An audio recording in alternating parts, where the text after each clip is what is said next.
So good afternoon to each and everyone. So we're going to move on and discuss about PEZA registered enterprises. So the objectives of this discussion is to know what's with PEZA, all about PEZA, so why it was created as law. So the contents is first I'm going to discuss the introduction. What is PEZA? The second one, the purposes, intents, and objectives of PEZA law. Third one is we're going to discuss about ecozones and its types. So proceed. What is PEZA? PEZA, it is the declared policy of the government to translate into practical realities the following state policies and mandate in the 1987 Constitution. Namely, we have two. The state recognizes the indispensable role of the private sector, encourages private enterprises, provides incentives to needed investments. That's under Section 20, Article 2. The second one, this is under Section 12, Article 7. The state shall promote the preferential use of Filipino labor, domestic materials, and locally produced goods and adopt measures that help make them competitive. So in addition, in pursuance of these policies, the government shall actively encourage to promote, induce, and accelerate a sound and balanced industrial, economic, and social development of the country. So this is created actually to accelerate and to balance the industrial, economic, and social development of every community here we have here in our country in order to provide jobs. No, kasi there are many cases, no, there are many unemployed Filipinos here in the Philippines. The objective of the PEZA is to provide jobs to the people, especially those in the rural areas or what we call in the countryside.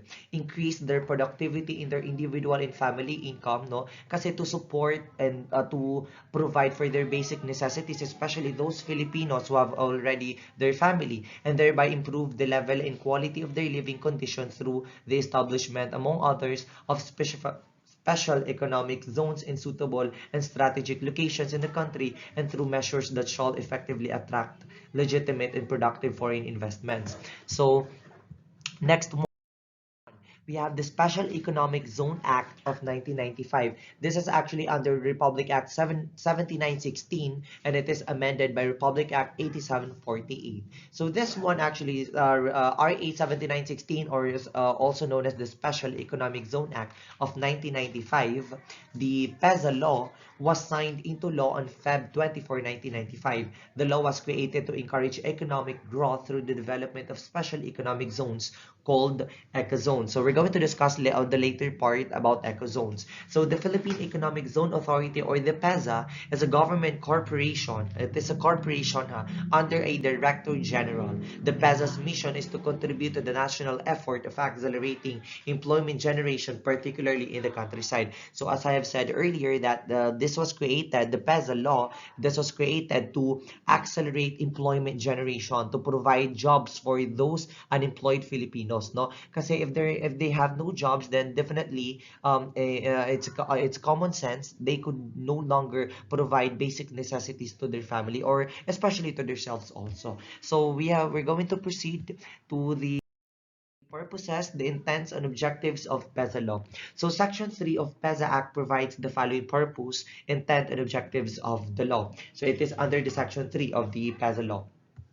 We have the first one, to establish the legal framework and mechanisms for the integration, coordination, planning, and monitoring of special economic zones, industrial estates, parks, export processing zones, and other economic zones. Second one, to transform selected areas in the country and to highly develop agro-industrial, industrial, commercial, tourist, banking, investment, and financial sectors where highly trained workers and efficient services will be available to commercial enterprises. Now, this was actually a good decision, because this is not only to provide jobs, no, to those unemployed Filipinos, but also to transform selected areas in the country, those especially those communities who were part of the countryside, kumbaga yung mga rural areas, so into highly developed agro-industrial, kasi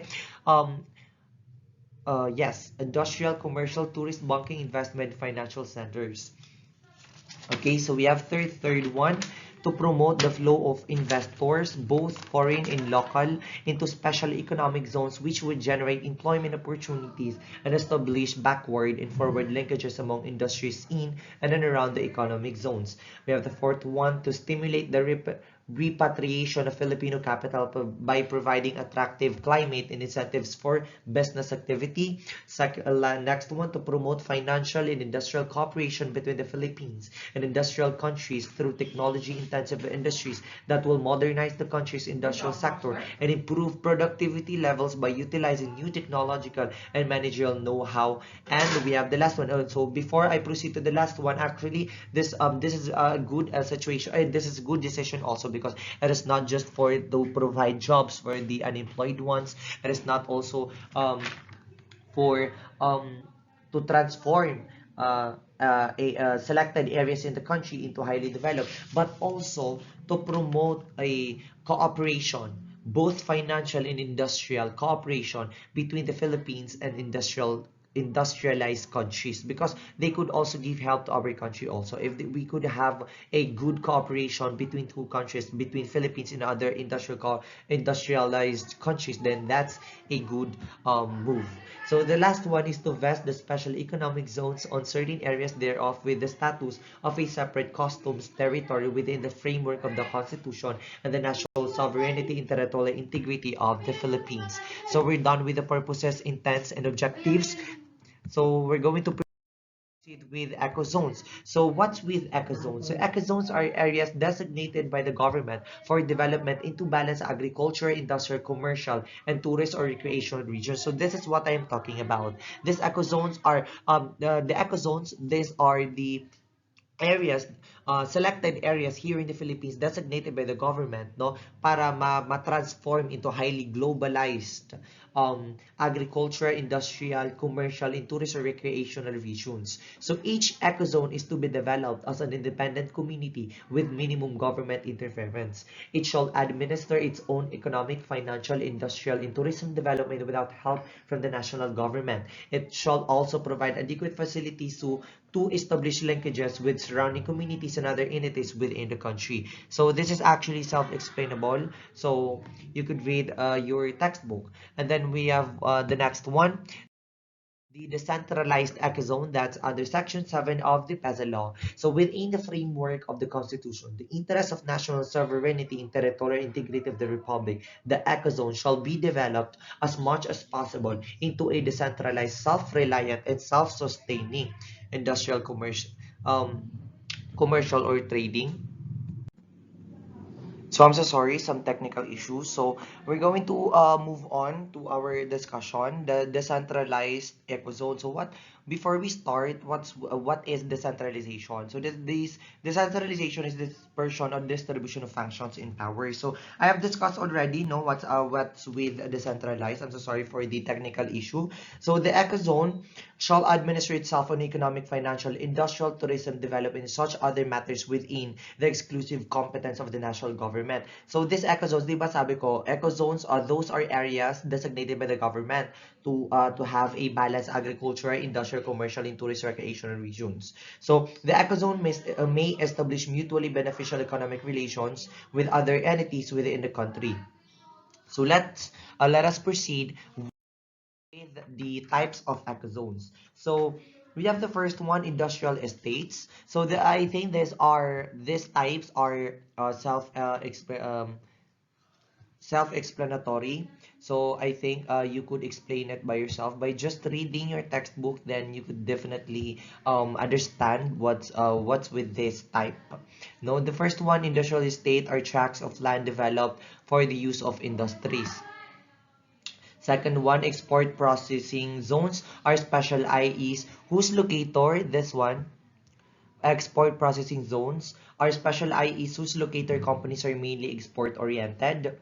And then the next one is the free trade zones, or rather are areas nearby ports of entry such as seaports and airports. So ito pala yung free trade zones. Imported goods may be unloaded, repacked, sorted, and manipulated without being subjected to imported duties. Next one, we have the tourist and recreation centers. It contains establishments that cater to both local and foreign investors to the ecozones. We have the next one, domestic market enterprises. It refers to an individual, association, partnership, corporation, or other form of business organizations which has been registered with the PEZA. Next one, we have the free trade enterprises. It refers to an individual, association, partnership. It could be also a corporation or other form of business organization which has been registered with the PEZA to engage in the importation of goods.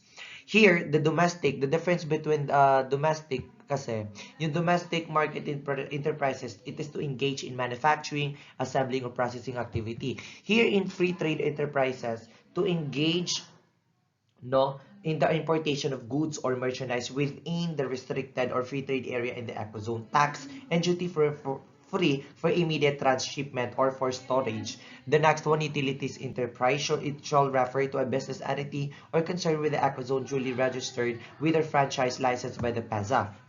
Next one, we have facilities enterprise. It shall refer to a business entity or concern within the ecozone, duly registered or franchise licensed by the PEZA, with or without incentives provided under Republic Act 6957. We have the next one, developer or operator. It refers to a business entity or concern duly registered with license by the PEZA to develop, operate, and maintain an ecozone or any or all of the component of IA, the APZ, the free trade zone, or tourist recreational center. We have the 10th one, the service enterprise. That's one. No, it shall refer to a business entity or concern within the ecozone, just as but not limited to those engaged in customs, brokerage, structuring, forwarding services, parcel services, janitorial services, and many more services. And then the last one, the tourism enterprise, shall refer to an individual, association, partnership. It could also be corporation or other business organization duly registered with the PEZA proposing to engage in the establishment and operation of tourist-oriented accommodations, restaurants operated as an integral part of a tourism facility, just such as the hotels, resorts, recreational centers, sports and recreational facilities within the ecozone. So the next part of the discussion, the next part of the textbook will be discussed by the next presenter, which is Aisha Atumar. Thank you for listening.